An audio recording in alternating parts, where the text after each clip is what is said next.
युवा जो है आंदोलन को तैयार है। कुछ और भी युवा सर, क्या पूरा मामला है? क्योंकि लगातार 24 घंटे से ज़्यादा समय हो गया यार, प्रतिनिधिमंडल भी गठन हो गया था आपका कल, कहाँ तक बात पहुँच पाई है? क्या बात तो मैं आपको बताऊं, जो आर्थिक सांख्यिकी विभाग के जो डायरेक्टर भंवरलाल जी हैं, उन्होंने आदेश निकाल दिया कि ऊपर से मेरे पास फ़ोन आया है और मुझे बोल दिया है कि समाप्त करो, ख़त्म करो इसमें। तो उन्होंने निकाल दिया, उन्होंने स्पष्ट मना के दिया मेरे हाथ में कुछ नहीं है, ये सरकार के हाथ में बात है। तो हमें सबसे बड़ी पीड़ा ये हो रही है कि हम राजीव गांधी युवा मित्र 5000 जो लोग हैं वो 1 लाख परिवार का भरण पोषण कर रहे थे, ना कि अपने परिवार का भी। हम अपने परिवार का भरण पोषण तो हमारा हो रहा था क्योंकि हमें 17,500 रुपये मिलते थे।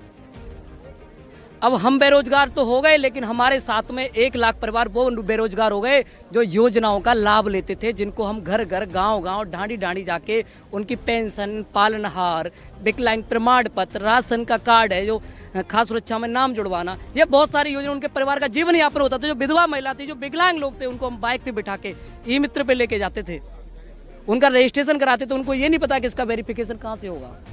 तो एक युवा मित्र ऐसे थे जो जनता और सरकार के बीच में सेतु का कार्य करते थे, और आम जनता को सरकार योजनाएं तो बहुत निकाल देती है, लेकिन उनको समझाएगा कौन?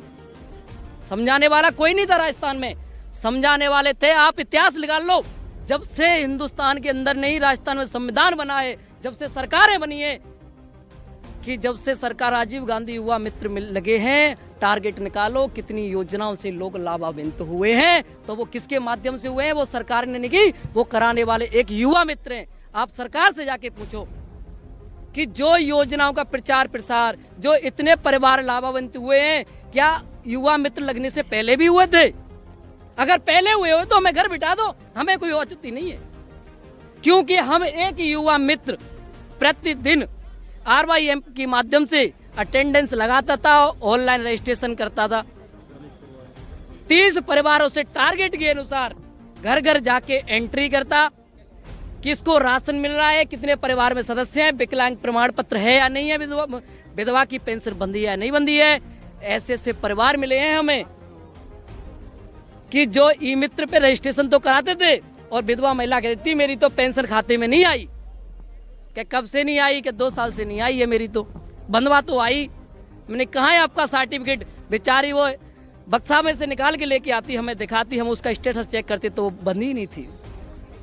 उसको हम ई मित्र पे ले जाके, आज वो परिवार खुशहाल हैं। वो रोते थे हमसे, हमें पैसे से प्यार नहीं हुआ, हमें तो समाज सेवा से प्यार हुआ था, कि हमें अच्छा महसूस हुआ कि जो हम सरकार की नौकरी कर रहे हैं, तो ये नौकरी तो वास्तविक, जो हम ग्रामीण क्षेत्र में जाते थे और जिन परिवारों से मिलते थे तो हमारे आंखों झलक मिलते थे। जब वो परिवार लाभान्वित हो जाते तो हमें आशीर्वाद देते कि बेटा तू खुश रहे, तेरी रात दूनी चौक न बढ़े। आज वो परिवार हमसे पूछते हैं कि भैया परसों ही फोन आया था कि मेरी पेंशन नहीं आई, मेरे उसका पेंशन का क्या हुआ, विकलांग सर्टिफिकेट का क्या हुआ। प्रधानमंत्री जी की उज्ज्वला योजना के आ रहे हैं फोन हम पे कि भैया उज्ज्वला योजना के रजिस्ट्रेशन हमने सुना है चालू हो गए हैं। मैंने कहा हाँ हो गए हैं। अटल पेंशन है, प्रधानमंत्री जीवन ज्योति बीमा योजना है, सड़क सुरक्षा बीमा योजना है। केंद्र सरकार की हम योजना का प्रचार प्रसार कर रहे थे। क्या हम केंद्र सरकार की जो योजना का कर रहे, क्या हम बीजेपी वाले हो गए? नहीं हुए ना। राजस्थान सरकार की योजना का हम प्रचार प्रसार कर रहे हैं, क्या हम कांग्रेस के हो गए? क्या ये कर्मचारी सारे सचिवालय में बैठे हैं जो ये योजनाओं को सरकार के बीच में बना रहे हैं, क्या वे कांग्रेस की योजना का बना रहे हैं? RS अधिकारी IPS तुम किस लिए लगे हो? एक विधायक, एक मंत्री बनने के बाद में क्या वो नियमों को बनाते हैं? बनाते तो RS IPS है, कर्मचारी बनता है, उनको अथॉरिटी है। तो ये तो खुद विभाग को सोचना चाहिए कि ये जो 5000 युवा मित्र नहीं, ये 50 लाख युवा मित्र हैं जो राजस्थान की जनता का जो जीवन स्तर में सुधार कर रहे हैं, उनके परिवार का भरण पोषण कर रहे हैं। हम अपने का कर रहे तो कर रहे हैं, लेकिन ये जनता है। आप टारगेट देखो, सरकार के पास आंकड़े नहीं है, मेरे पास आंकड़े हैं, मैं आपके फोन में दिखा दूंगा। मेरे व्हाट्सएप पे एक्सेल की शीट में पड़े हैं कि मेरे 1 महीने के अंदर 20 परिवारों के मैंने, कितने परिवारों के मैंने विकलांग सर्टिफिकेट बनवाए, कितने परिवारों की पेंशन बनवाई, कितने के मैंने चिरंजीवी योजना में लाभान्वित करवाए।